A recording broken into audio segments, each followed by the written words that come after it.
Equal rights campaigners in Scotland have welcomed the announcement of a review of gender recognition law for transgender people. They say it could, for the first time, allow people to change gender themselves legally. But the move has been described by opponents as insanity. Andrew Black reports.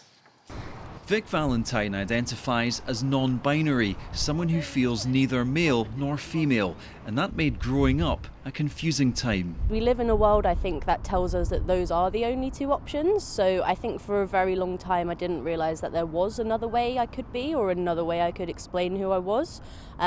So in some ways it was quite restrictive for me, but as I've got older and become more aware of these kinds of issues and spent more time with other non-binary people, that's really changed and I've felt much more comfortable and happy with who I am.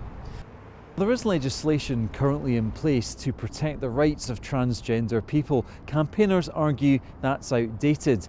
So they've now welcomed a pledge by the SNP to review how things stand, and that's something that's also very much backed by all of Scotland's main political parties.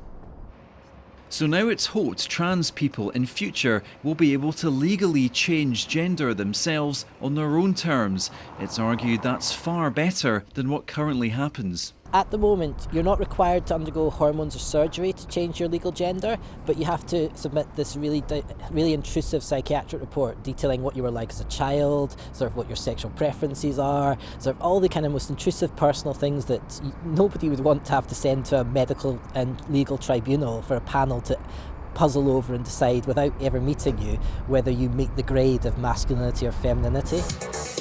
Despite recognition that change is needed, some argue the proposed reforms go too far. I think we should be offering support, but I don't think this is the right kind of support, and I think this will do a great deal of harm if you're going to say to 5-year-old children or 6-year-old children, you get to choose your gender. It's crazy, and I think most people in Scotland would realise it as insanity.